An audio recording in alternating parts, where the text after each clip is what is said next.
Hi, in this video we're going to look at introducing the binomial distribution through the use of a practical example. And during this video we'll introduce the notation as well. So it said Ned tosses a bias coin. Now what does the word bias mean?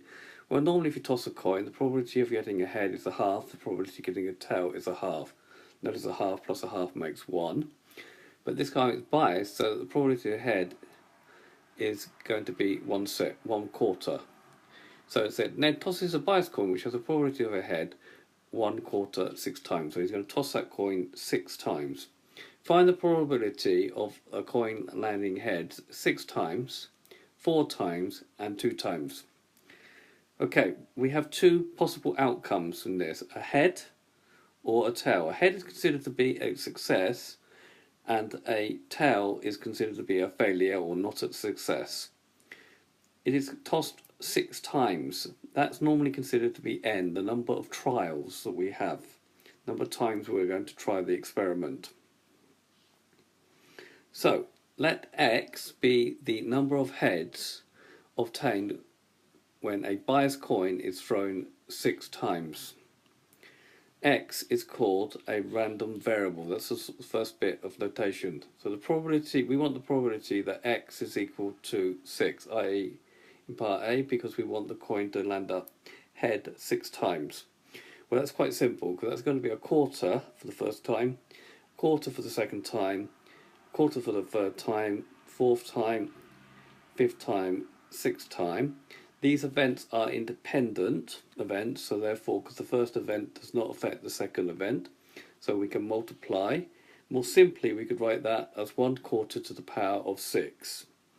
And if we used our calculator, we can use the fraction button on our calculator, okay, and the power button and the brackets, okay, and we can get the answer calculator to give us a fractional answer, an exact answer. If we don't want that, then we have to press the S to D button to get a decimal equivalent. Okay, so that's 1/4096. Now, first bit of notation here, P is what's known as the probability of success. Now, we could write this as probability of x is equal to 6, i.e. 6 successes, 6c6, 1/4, that's the probability of 1 success to the power of 6, and then the probability of not success at this time or failure is going to be 1 minus 1/4, which is 3/4 to the power of 0. And this is a binomial situation. So 6c6 is the number of arrangements of 6 heads. P is the probability of success, and Q, which is 1 minus P. These two things in brackets here always add up to 1, because either that or 1 will happen or the other will happen if you toss a coin. Okay, so it's the probability of failure. We want the probability of success 6 times and the probability of failure 0 times in this first particular example. Okay, so we'll start off to generate our binomial model. B, we want now 4 heads and 2 tails. So we want probability P is 1/4, Q 1 minus 1/4 is 3/4, success, not a success or failure, and N is 6, which is the number of tosses of the coins, or the number of trials. So the probability that X is equal to 4, so we want 4 heads from our 6 tosses, is going to be 6C4, 4 from 6. This is the number of arrangements of 4 heads and 2 tails. We require 4 heads from 6 tosses of the coin. That's 6c6 times 1/4 to the power of 4, which is 4 successes, p to the 4. 3 times 3/4 squared, 2 failures, q squared. Notice the powers, the 2 powers, add up to the number of tosses of the coin, which is 6. 6 is the number of tosses of the coin, so this number here is n.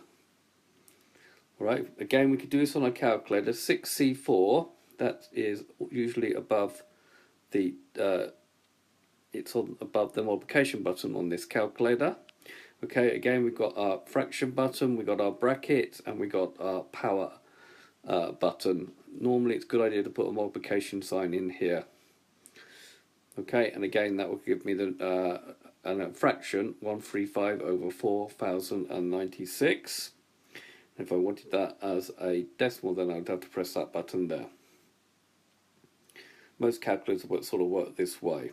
Right, let's note something. The probability that x is equal to 4 is nc4. So if there was 6 tosses, that n would be 6. So we want 4 from n. Probability of success to the 4. Probability of q. Probability the success is 4 times. The failures 2 times. Okay, 4 and 2 would have to add up to n.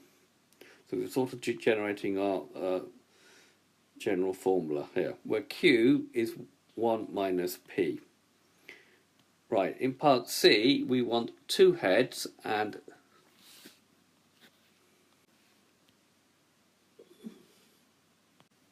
and 4 tails. Again, p is a quarter, and p is the probability of success, and q is the probability of failure. N is 6 tosses of the coin. So the probability that x is equal to 2, i.e. we want 2 heads, is going to be 6c2, 2 from 6, the number of arrangements of 2 heads and 4 tails. We require 2 heads from 6 tosses of the coin, that's another way of looking at it, times a quarter squared, 2 successes p squared, times 3 quarters to the power of 4, 4 failures, q to the 4. On our calculator we can do 6c2. Now if you can actually scroll back once you've done it once and change the 2, the squared, and the to the power of 4 on the previous one. You can change the numbers if you want, or just type it in again. So it gives me 1215 over 4096. Note, probability that x is equal to 2 is 6c2, p squared, q to the 4, where q is equal to 1 minus p.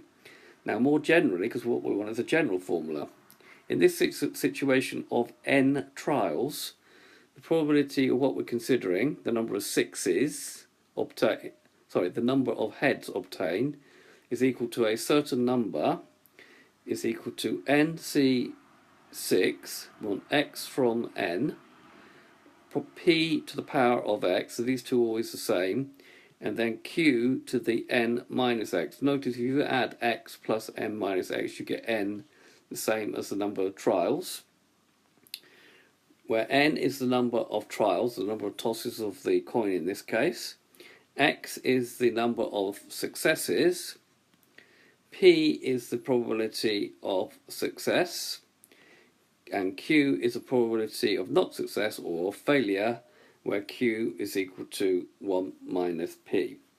Okay, this has been a video to introduce you to the binomial distribution. Okay, and if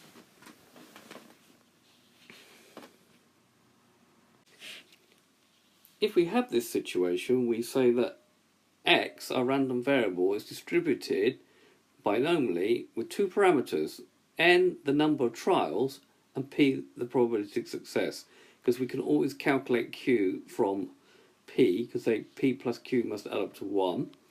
Okay, and the little x here is decided by the question, so we just need to know what n is and what p is in order to calculate probabilities. Okay, this has been a video to show you how the binomial distributions relates to a practical example. I hope you've understood, and I thank you very much for watching.